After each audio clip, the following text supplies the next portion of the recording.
Bonjour à tous les amis, bienvenue sur Astro pour Soi, une chaîne d'astrologie qui parle d'astro pour vous. Aujourd'hui, on se retrouve pour parler d'un nouvel aspect, qui est le carré. C'est parti.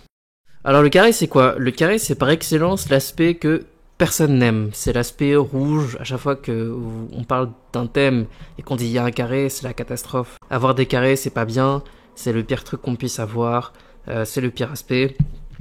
Donc on va un peu démystifier tout ça. Déjà, au niveau géométrique, un carré c'est quoi? Un carré c'est deux planètes qui forment un angle de 90 degrés. Donc symboliquement parlant, quand on parle de carré, on parle avant tout de rupture de schéma. C'est un clash entre deux planètes.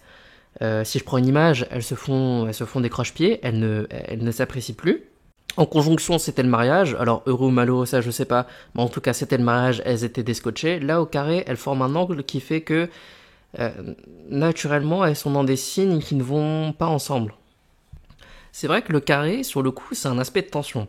C'est un aspect qui peut être problématique à vivre en fonction des planètes, surtout si c'est des planètes personnelles ou des planètes qui sont importantes dans votre thème, comme le maître de l'ascendant. Mais il faut bien comprendre un truc, c'est que le carré, c'est un aspect qui est nécessaire. Pourquoi?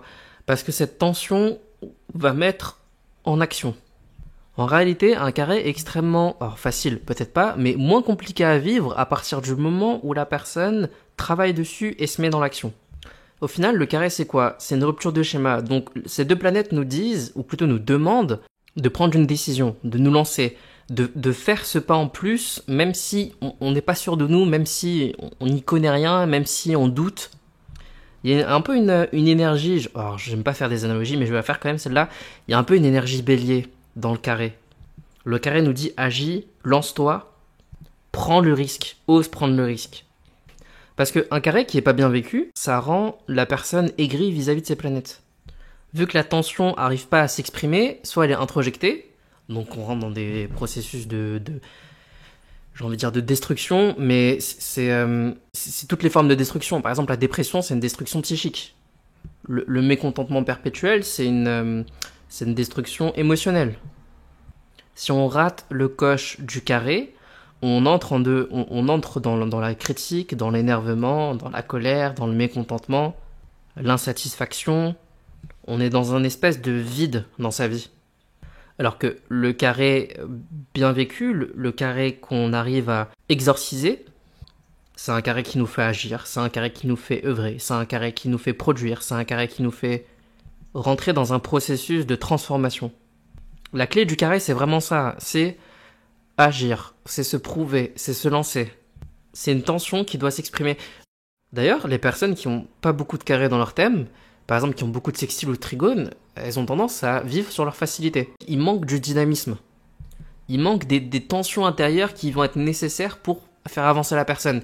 Et c'est une personne qui, alors, peut vivre une bonne vie, hein, c'est-à-dire être très heureux de cette situation, mais qui va pas être dans l'action, qui va pas agir, qui va toujours un peu attendre que les choses viennent à elle plutôt que aller les chercher. Et je dis pas qu'elle a raison, je dis pas que la personne qui a le comportement opposé a tort. Ça crée une espèce d'indolence dans la vie, l'absence de carré. A contrario, les personnes qui ont beaucoup de carré sont tout le temps dans l'énervement, dans la nervosité, dans l'expression de la tension. Donc, comme dit, il y a une espèce de qualité d'énergie un peu bélier dans les carrés. Évidemment, il y a des carrés qui sont plus faciles à vivre que d'autres et d'autres qui sont un petit peu plus difficiles, dans le sens où il y en a qui nécessitent plus de travail et d'autres un petit peu moins. Je pense notamment au carré à Saturne et à Pluton, qui par exemple, si c'est des planètes qui sont en carré avec des planètes personnelles, très vite dans votre vie, si vous étudiez l'astrologie, votre thème astral, vous prenez conscience qu'en fait, ça a eu un gros impact dans votre existence et qu'il est nécessaire de travailler dessus.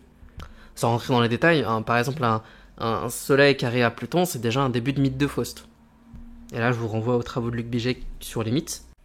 Un carré Pluton-Soleil, c'est à chaque fois que je suis dans l'information de ma personnalité, j'ai une angoisse de mort.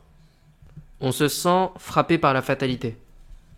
Carré Soleil-Saturne, c'est on se sent bridé par le système, par toute image patriarcale ou paternaliste, toute image père. Donc le système, la loi, les règles. On a une peur viscérale de ne pas être à la hauteur de nos ambitions sociales, avec un carré Saturne-Soleil.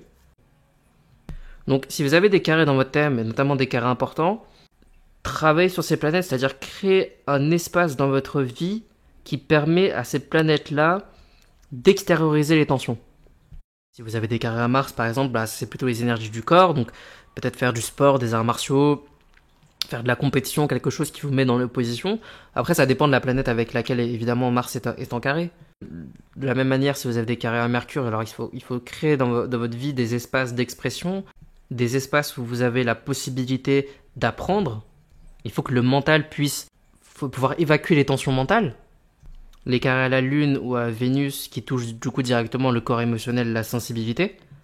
Vous devez trouver un moyen, soit, alors encore une fois, ça dépend du carré, mais je vais faire des généralités, de vous occuper du coup de ce corps émotionnel, de ce corps sentimental. Donc par Vénus, évidemment, la voie c'est l'art. La Lune, ça peut être travailler sur ce processus de reconnaissance de son enfant intérieur, etc.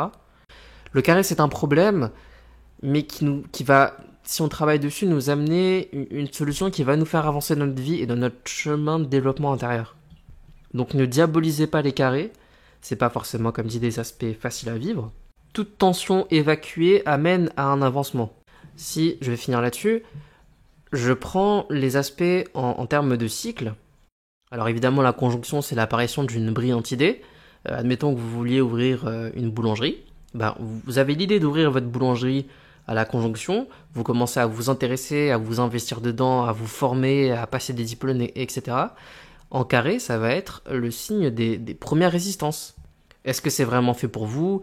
Vous avez déjà des diplômes avec une bonne rémunération. Est-ce que ça vaut vraiment le coup de se lancer dans ça? Votre entourage qui vous dit que c'est la pire idée que vous ayez jamais eue.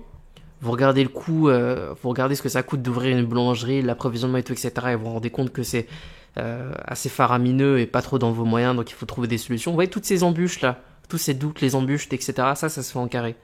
Mais si vous passez cette étape-là, après, ça se finit par se concrétiser à l'opposition, qui sera la prochaine vidéo, où ça va devenir objectif.